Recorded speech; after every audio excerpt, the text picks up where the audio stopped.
Welcome to the Lean Blog Podcast. Visit our website at www.leanblog.org. Now, here's your host, Mark Graban. Hi, this is Mark Graban. This is episode 322 of the podcast for October 30th, 2018.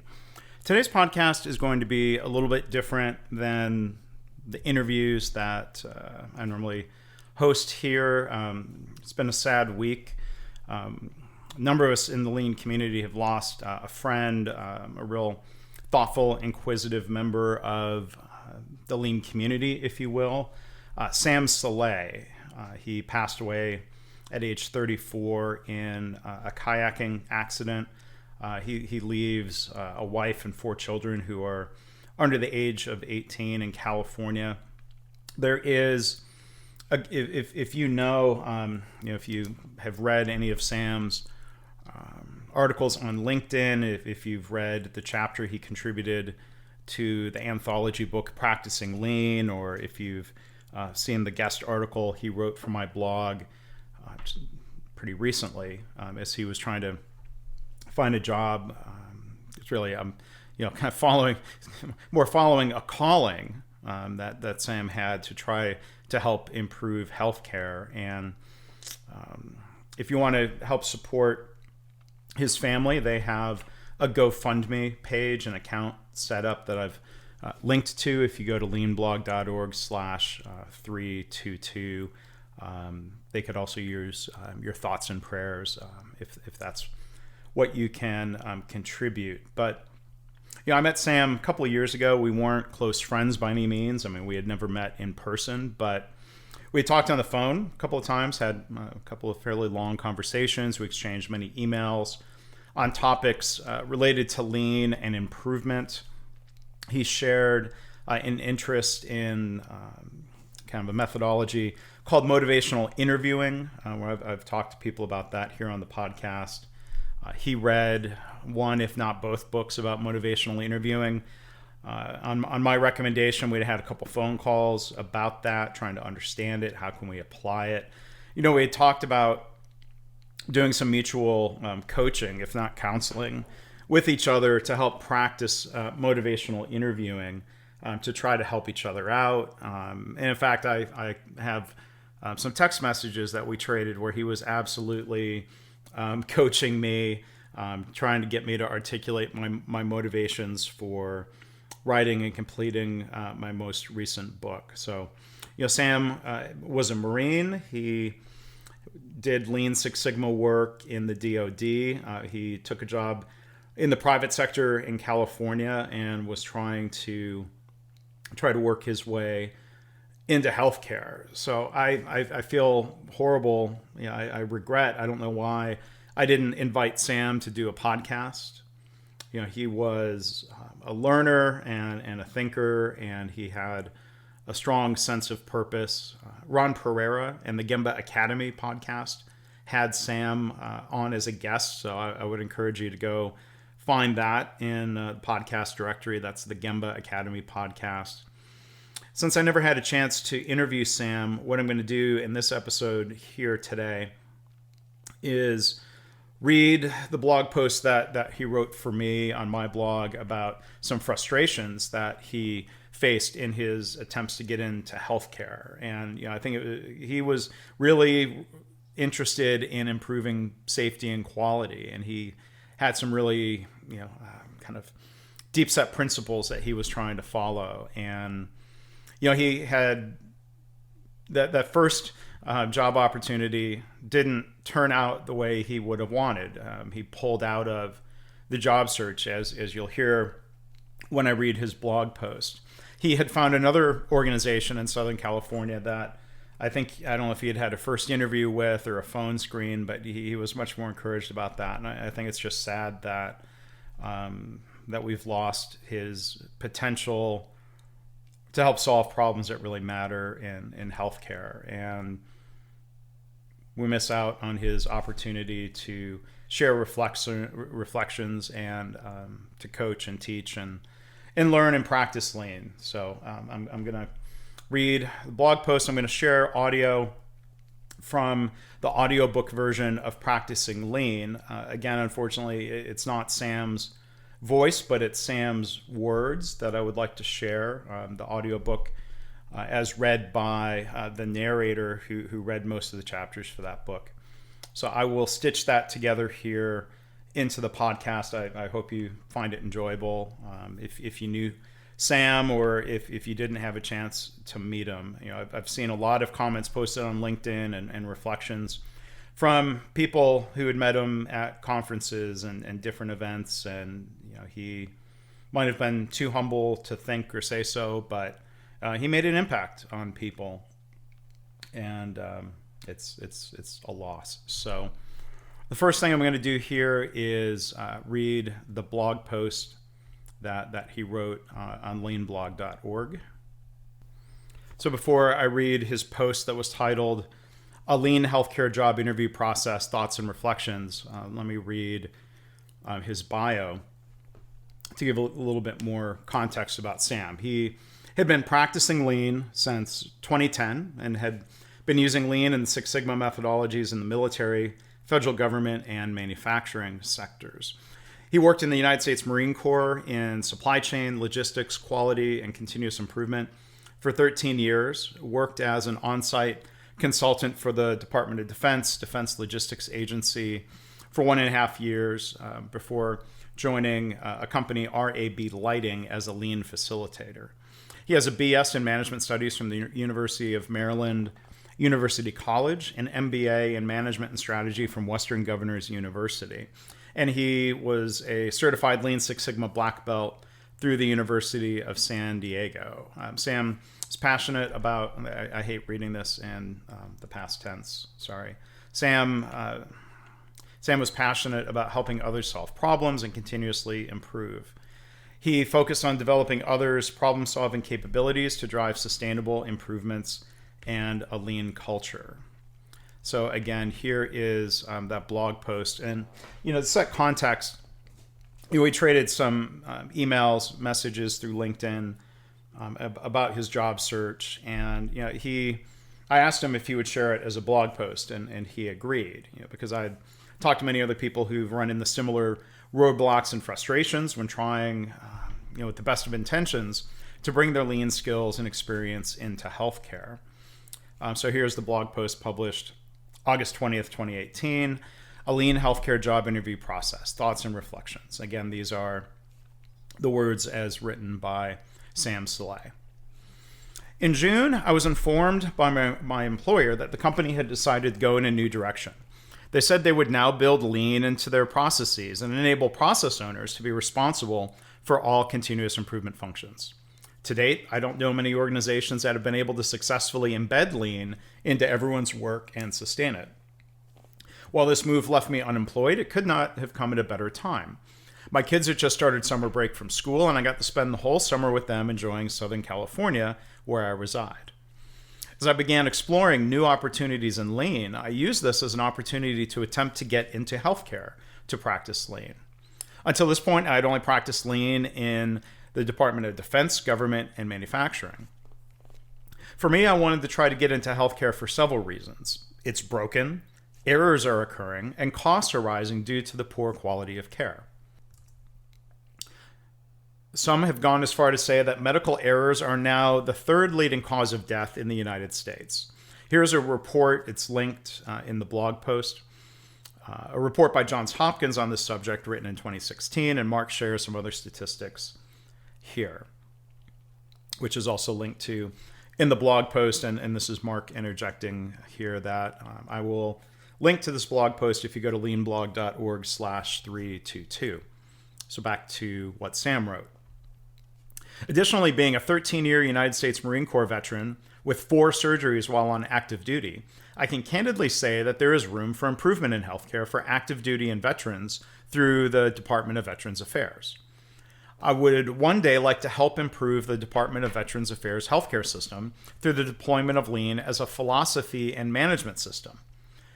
Whether it's healthcare in the private sector or government, there are great opportunities to use lean to improve patient safety, quality of care, and service. After applying to numerous lean healthcare roles, I finally got an interview. The position seemed to be a good fit for what I was looking for. The position summary read, quote, partners with managers and employees to facilitate, create, and implement process and systems improvement, parentheses, lean healthcare. The job posting also went on to say that the person in that role would, quote, promote a true lean culture, end of quote. Then the job posting, there was a line that didn't sit right with me. As it turned out, when I had the opportunity to ask questions about this, it completely painted the picture of what leadership's real expectations and focus were at their healthcare system. Quote, willing to do diverse work to assist anyone or any team in the hospital to reduce waste in the lean sense, reduce defects, reduce cost in the traditional sense, improve productivity, increase revenue or volumes, and take time and complexity out of processes, end of quote. Working in other settings, I've found that leaders care a lot about cost, efficiency, and productivity, even though safety, quality, and service are supposedly what the company cares most about, as outlined in numerous company policies and documents. When I asked about that last sentence, I was told that cost savings was leadership's top focus. The interviewer went on to inform me that the healthcare system had been cutting costs by laying staff off and increasing staff utilization to increase productivity, which resulted in a reduction of costs. I was informed that I would be responsible for finding ways to further reduce costs through lean. Laying off staff is not lean. There comes a time when organizations must use layoffs to stay profitable. I was just part of a wave of layoffs, which included the whole lean department. The hospital can choose to cut costs through layoffs, but they should not be calling it lean. Toyota, who is arguably the founder of lean, coming from the Toyota production system, has emphasized that lean is focused on improving flow and quality. In more recent years, maximizing customer value has been a broader use of lean. The Lean Enterprise Institute has defined lean as creating more value for customers with fewer resources. How then do layoffs and increasing staff utilization resemble anything close to lean? While increasing utilization may reduce costs, it may hinder flow when there is a rush of patients. I don't think you would want your fire department at 100% utilization. In fact, I'm currently living through 3 of California's largest fires in state history. My kid's school has been closed due to poor air quality. I'm thankful that the fire departments around the state have the capacity to support and fight these fires. What is going to happen when the ER at this hospital, who's boasting at being at a high utilization rate, has a surge of patients? Prior to the completion of the interview, the conversation turned toward compensation. It was here that I learned that the pay range for the role was much lower than the rate I'd been earning in previous roles outside of healthcare, close to 50% lower. This aligned with what I was told earlier about the focus on cost cutting. My perception of the low compensation is that the executives don't value lean and didn't want to commit to a pay range that was commensurate to leaders in the healthcare system. I sensed that lean was something that was being delegated to someone else or someone that's beneath them. My experience interviewing with this healthcare system was a learning lesson. After that interview, I decided that I did not want to move forward with the role due to leadership not truly understanding that lean is not only a set of tools that can be used to cut costs, but is also a philosophy and a management system. I didn't understand how they got the idea that lean's purpose was to cut costs. Also, to allude to what I've just said, the low compensation for the role also indicated to me that the executives really didn't value lean. They needed someone to find ways to cut costs and do other quote-unquote lean things to hide the fact that they were really only focused on cost reduction. Again, lean can't be delegated. It must be led by senior leaders. To quote leadership author John Maxwell, everything rises and falls on leadership. So that was Sam's post. What follows next is audiobook audio of the chapter that Sam wrote for our book, Practicing Lean. He was one of the people I invited to contribute a chapter to that book. I hope you enjoy it, read in the voice of the woman who was our audiobook narrator. Chapter 9, Samuel Selay. Samuel Selay is the continuous improvement manager within his organization in the Marine Corps at Camp Pendleton. He has worked in the field of supply chain and logistics for the past 12 years. For the past 6 years, he has managed his organization's continuous process improvement Lean Six Sigma program. During this time frame, he has facilitated and mentored 28 completed Lean Six Sigma projects or Kaizen events. Additionally, he mapped and standardized 36 processes, conducted 90 process audits, and implemented his organization's quality management system, resulting in a 20% reduction in shipping defects. Along with project leadership, he has instructed and certified 481 employees as Lean Six Sigma Yellow Belts and 121 employees as Lean Six Sigma Green Belts. He is a certified Lean Six Sigma Black Belt from the University of San Diego, a certified logistics technician from the Manufacturing Skill Standards Council, and a certified ISO 9001-2008 internal auditor from the Worldwide Quality Network.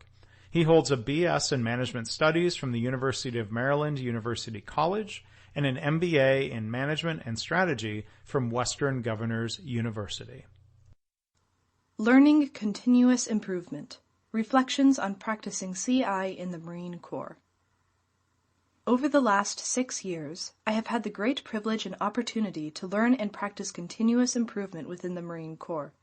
The Marine Corps has an umbrella approach called Continuous Process Improvement, which encompasses the mythologies of Lean, Six Sigma, and Theory of Constraints.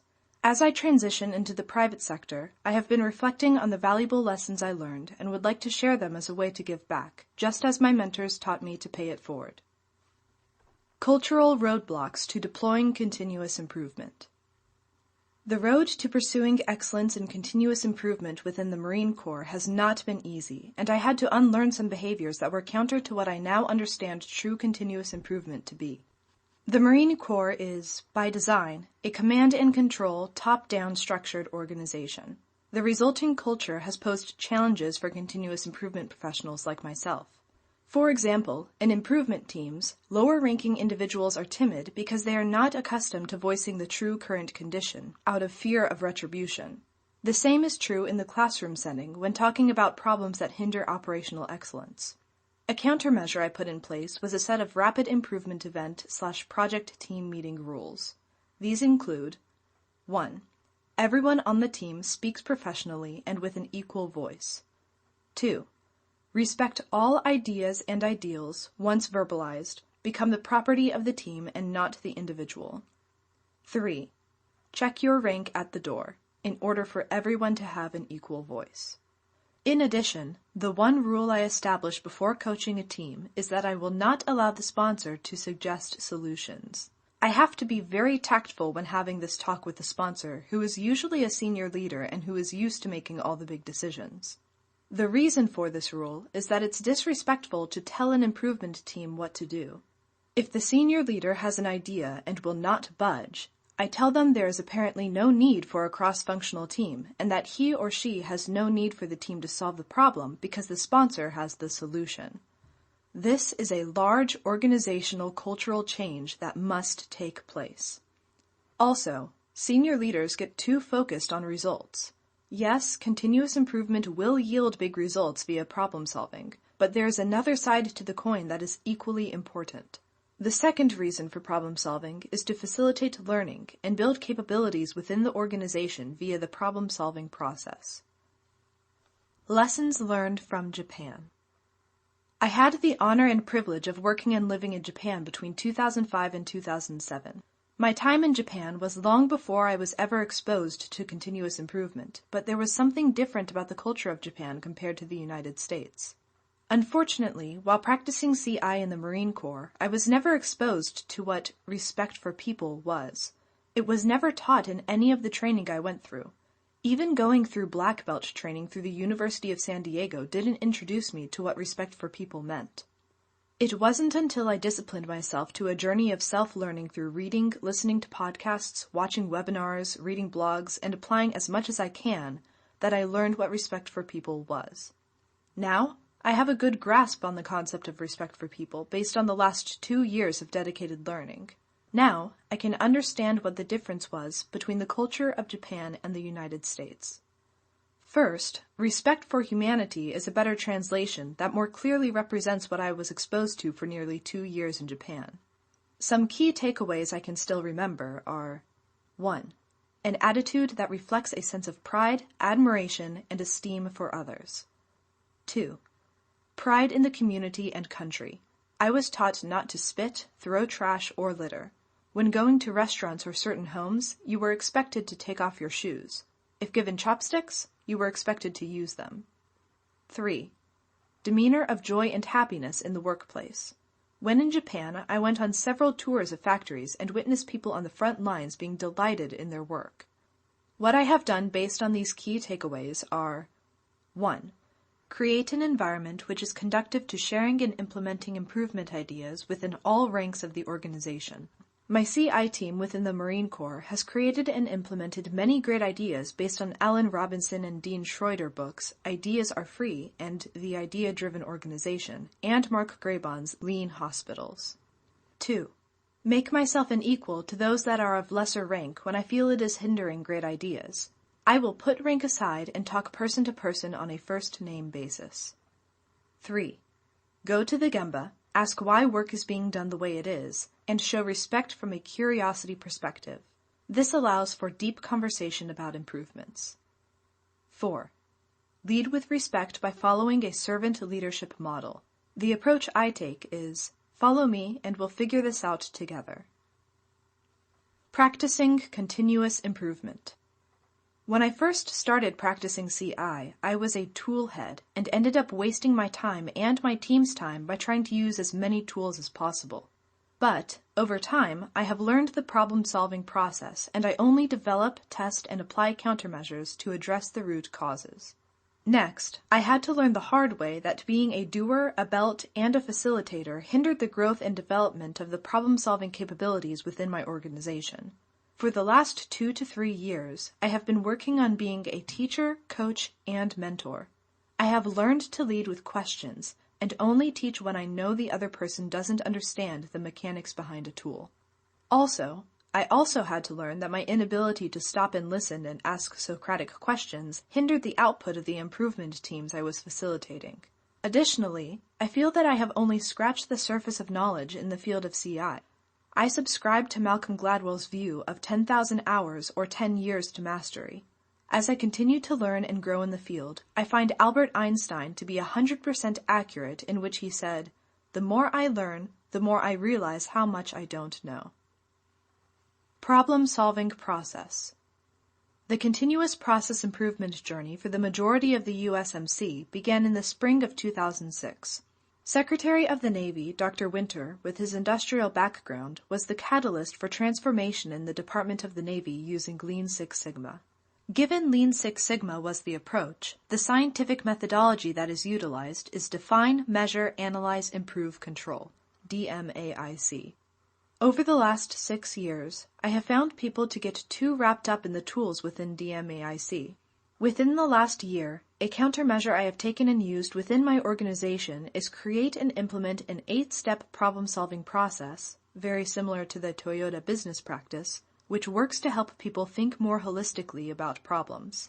Additionally, the 8-step problem-solving process helps people think through DMAIC more cyclically versus the traditional linear model. The 8 steps are: 1. Define and break down the problem. 2. Set a target condition. 3. Grasp the current condition. 4. Conduct root cause analysis. 5. Develop and test countermeasures. 6. Refine and finalize countermeasures. 7. Standardize best practices. 8. Measure process performance. I hope that everyone can take away something from my lessons learned. And yeah, I particularly I appreciated Sam's reflections. The spirit of the book was talking about mistakes that we made and lessons that we learned and things that we were trying to do better. Got a strong sense in my interactions with Sam that he really internalized the idea of continuous improvement, that it wasn't just something, it wasn't good enough to just criticize others, but it was really something we needed to look within and try to figure out how to continuously improve the way that we improve. I appreciate the challenges he faced of, trying to help shift a culture that was command and control to one that was more engaging in a different way. So I appreciate that he shared those reflections. If you want to read the chapter, I've already posted the full text of it online in the post where I wrote about Sam's passing, and I will also post a PDF that you can download there at leanblog.org/322. Thanks for listening. This has been the Lean Blog Podcast. For Lean news and commentary updated daily, visit www.leanblog.org. If you have any questions or comments about this podcast, email Mark at leanpodcast@gmail.com.